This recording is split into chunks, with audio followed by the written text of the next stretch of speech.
Okay, so what I wanted to show you, because you have tons of amazing ideas for retrospective using Miro, Mural, whatever.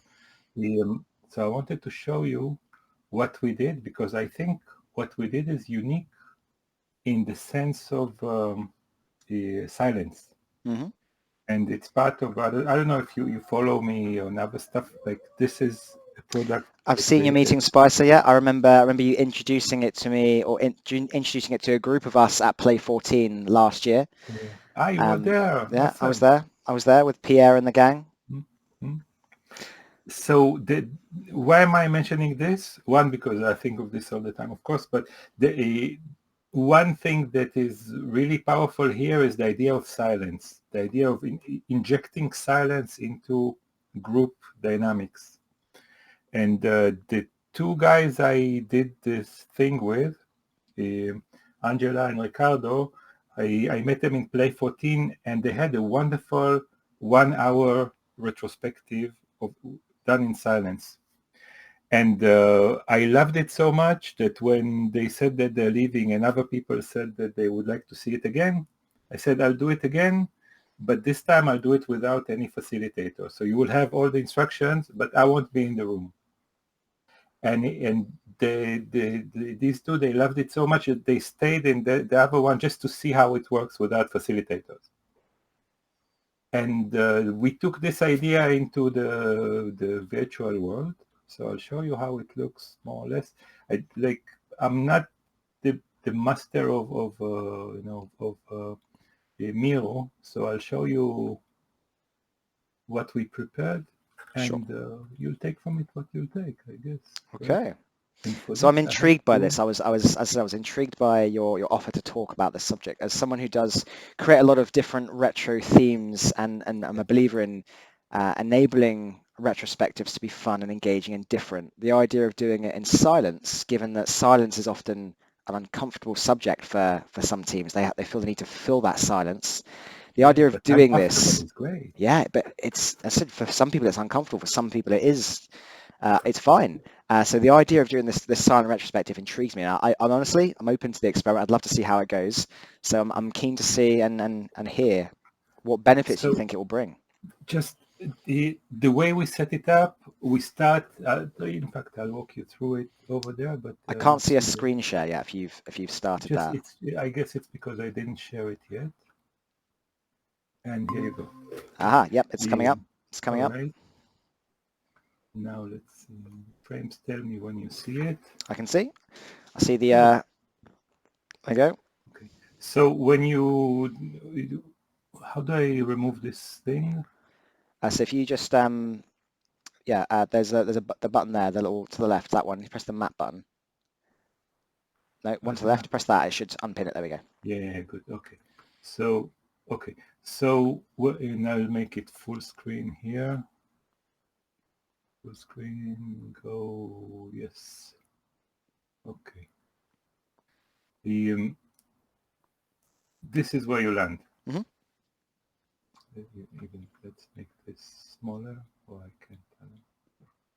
Okay. The next page, and we put. So while we were running it, if we saw that people are stuck, we put a post-it to explain Hmm. something. So like this is a post-it that was put there while we were doing it. This is the second one. So these are the two slides, one from the Agile 20 and Hmm. one says, if you feel lonely here, go to Zoom just to see faces and hear music. Hmm.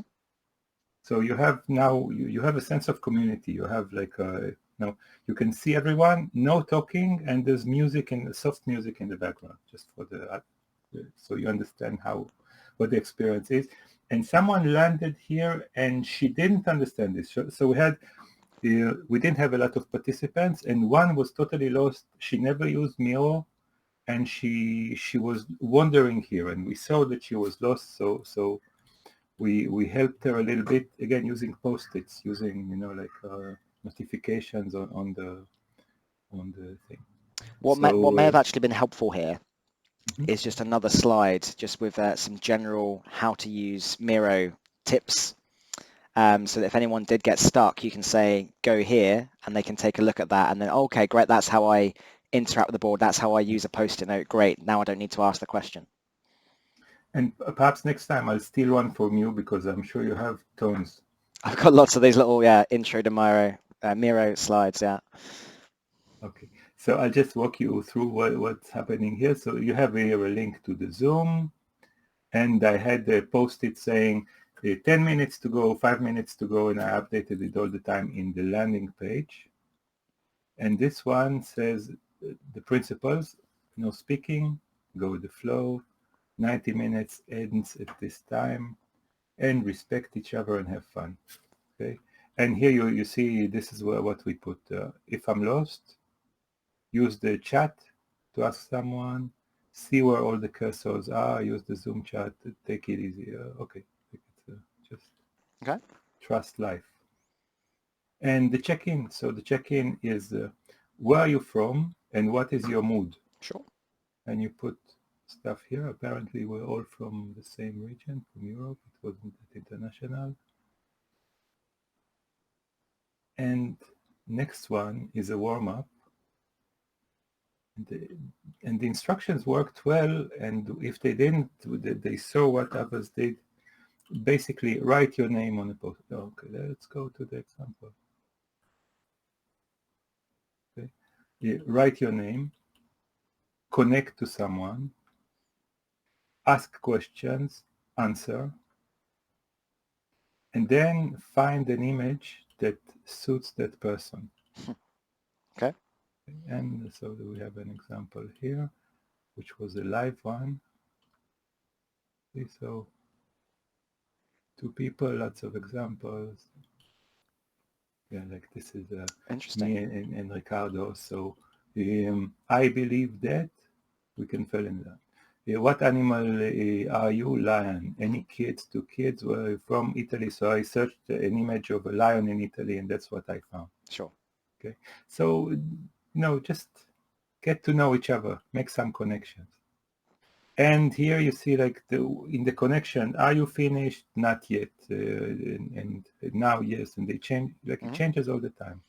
So it's, So the board, it's still being facilitated by a facilitator, but non-verbally. So this is not by facilitators. We became, in fact, it's facilitated by the group. So okay, so it's Me like and Ricardo. self-facilitated, like as a group, rather totally. than sure. Yeah. Okay. Okay. So whoever has a question puts the question, and whoever answers. It's not like there's no there was at the end no real facilitator role. And now we had the 3 piglets, Okay, so we've got the theme, yeah. The House of Straw, House of Wood, House of Brick, yeah. Yes. And what we did is after we put the issues, now can you build bricks to do this? Mm-hmm. You connect them, you vote on them with points or something. If you have notes, you add. Just no. You see, and like all of the. And this is where we started talking to Gabriela, who didn't know what to do. So like we started helping her get involved, and by then she was really happy. You see, in here we started getting mad. So someone wrote this, and we loved it so much that we replicated it Sure. a million Agility times. at school. I've talked about that exact topic with a group of other Agile coaches, because we were saying if we taught Agile concepts early, particularly embracing failure, I feel there'd be less instances of perhaps teenagers and children growing up with mental health challenges because of the use of social media and the perception that if something goes wrong, it's a bad thing rather than a learning opportunity. So I'm very much on board with that notion. So after we did this, the next phase is to let's use this. Okay, so the next phase is this, which was a little bit too complicated, I think, but it worked well. Which is for each break, 1, what is the time scale? So 4 quarters, and 2, what is my level of control? Sure. Can I control it? Can I influence it? Am I concerned? So it goes from the inside out, and there are 4 quadrants. and then someone, you see, this was not part of the plan. Change the color of up to 3 bricks that you love. Works, doesn't work, doesn't matter. Like it's a team. Like people come up with ideas and people do it or not. The next one is group photo. Group photo, sure. With masks, I like it. Yeah. I've got a collection of masks that I always get around for my sessions at some point. Here's my bishop's one, or I hats rather can't than see you mask. because I believe you, but I can't see you. So it will be in the recording, but I can't see it. Sure. Now that I try to see it, I lost my window. Oh my God. So is You that still see the window? everything? You've shown me everything as to how that's the end of the session now, right? Yeah, I don't know, and there's a few more here. Okay. Yeah, so after this, Check we out. have the Yeah. checkout, which they create. Oh no, or it doesn't load. I don't know. So the checkout. Oh, it's hidden. Yes, You need to they hid it. unhide it. Yeah, I can't because it's a read-only. I'm not the owner. Ah, you're a guest rather than the Yeah. owner, so you can't unhide that, unfortunately. But the checkout is just like the check-in here. It's just like this. Is it kind of a before and Except for after? no, instead of country, there's a battery here with energy level. Sure. Yeah. So where are you on the mood scale, and what energy do you have? And instead of a point, you put a post-it with your takeaway from the session. Okay. And the last thing was now let's go into the real Zoom and talk about it. And that's it. Okay. And it worked great, really. Like I here it is. Okay. So it looks like this. Okay. Could you zoom in a little bit, please? Yeah, sure. So yeah, comments like silence is gold, lots to learn. Silence doesn't mean disconnection, actually the contrary. Music being a great synchronizer. The creativity you find in silence. I guess one thing I'm assuming is that by not having that silence, not having those voices, there's less likelihood of people talking over one another, interrupting one another, the kind of the dominance hierarchies of people not feeling heard. And so we'll talk in a second. I'll finish the sharing. We'll talk about what's the advantages of this. Or you see, like these two are nice. Huh? So this is see, I want more. And after a big day, this was a surprise to me. Someone said, this is nice. Double with kids on the side and no one disturbed. So like someone said at the end, I am with my family, they're watching TV, and I'm here and I'm totally here and it doesn't disturb anyone. Interesting. No, I like the idea that maybe this is a good retro for perhaps a very busy or stressful periods in people's working lives, maybe the intense end of a tough few weeks, and actually people don't want to just be in another meeting I'll stop talking. Sharing this so I can see you while you talk to me.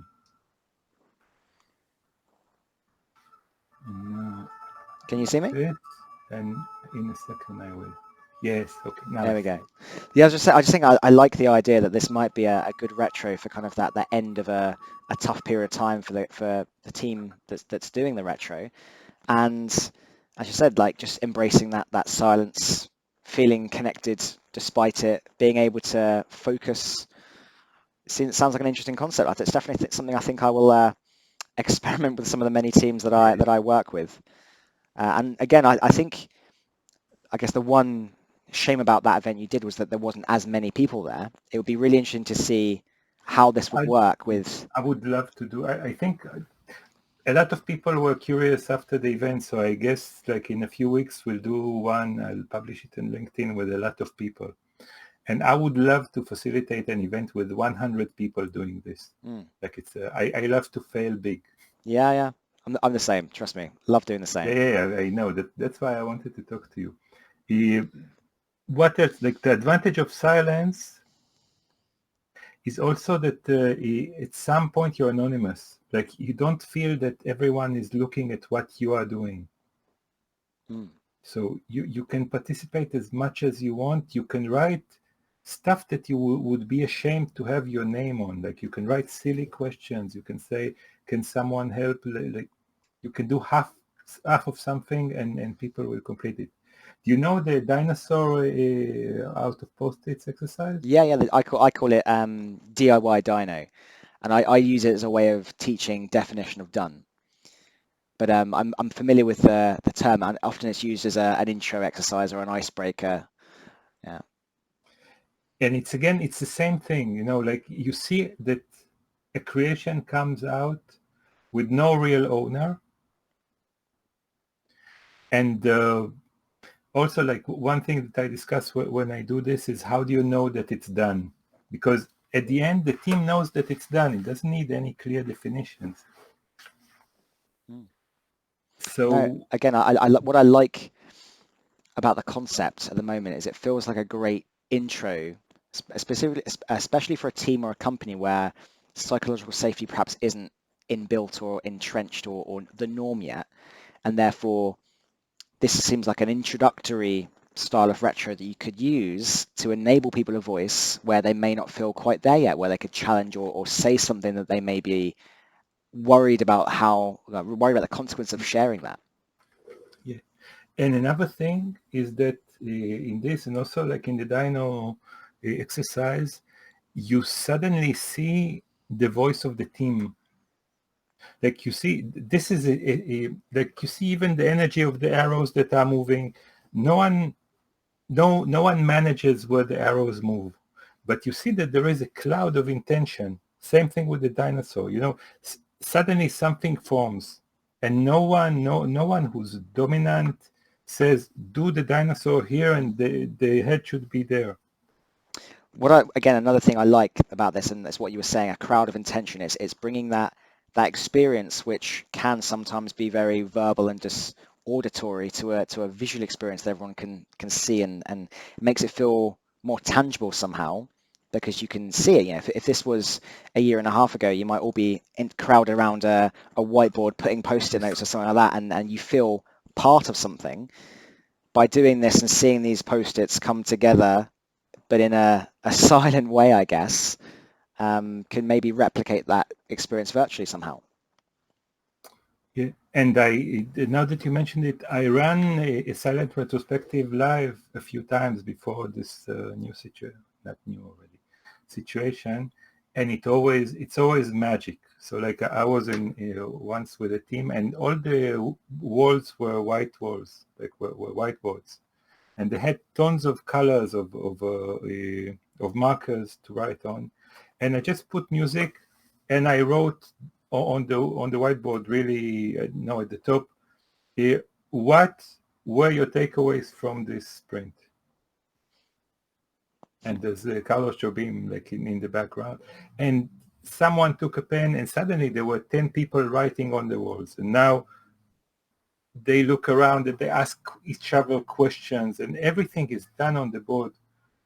And the magic of this is suddenly you see, again, it's connected to the meeting spice or to liberating structures as well. When you take away the hierarchy of speech, when you allow multiple voices to come out at the same time, the energy of the team goes up. You're not, currently when I speak, you're a prisoner of what I'm saying. Either Sure. you interrupt me or you wait patiently until I finish the sentence. When you make this magic that helps the voices be totally free, suddenly you see all the parallel energy that is inside the team and is blocked when you work, when you have a voice generated meeting. I don't know, a voice controlled meeting. Yeah, it's interesting because whenever I do retrospectives, I try to mix up the methods of conversing with one another. So often it begins with, here's the theme, and then right, silent reflection, so individual time to put down your own thoughts, and then discussion based upon that. And some of the challenge I find with that sometimes is, someone will put something down that maybe not everyone understands. And then you say, what did that person mean by that? And that person might not feel comfortable sharing it. And then you get that awkward silence where, okay, we'll move on from that one then. And then ultimately that person's thoughts were heard in a way, but not heard in the way they were intended to. And they didn't feel safe enough to speak out in more detail about it. So it probably will get ignored. It won't ever get prioritized and discussed further. Whereas the silence of this enables that initial discussion to continue in a free way that doesn't impinge upon that person's safety. Okay. So Interesting. like it's sort of a liberating structure. Yes. Like it's another liberating structure. So that's the thing about the silent. It's not. It doesn't even have to be a retrospective. Currently, I'll give you another example. Totally different example. I'm working now with a group of managers that are all very busy. They don't have the time to meet together. So after they all understand the goal, now they receive a canvas and they have a silent meeting which doesn't happen in parallel. So an So async meeting. why not say it's sync but with a different rhythm? Yeah. Okay. Okay. So like you have one day to put your ideas and comment on other people, and then you have like, no, it's a longer meeting. So I don't know exactly, like, there's a border between synchronized and unsynchronized. So I would love to see it as synchronized, but in a looser way. Sure. So it's asynchronous in terms of people aren't doing so at exactly the same Yeah. time, but it's synchronized in terms of everyone understands the goal, the purpose. They're working towards something, just maybe not at the same time zone or time frame. Yeah. And that's another, like, so this is another place that this can go to. Like, Yeah, sounds like a good experiment to continue further. So what I'd love to do is when you do get around to facilitating this next one, do involve me. Love to be involved. I think. or do it like you have your own group of doing it. I'd love to be a guest in your thing. Well, so what I'll do is that I will experiment with this with the teams that I work with at work. I'll give this a go. Obviously, you wouldn't be able to be coming into that environment, No problem. but when I do facilitate with the wider community, if anyone wants to be involved, then I'll give this one a go as well.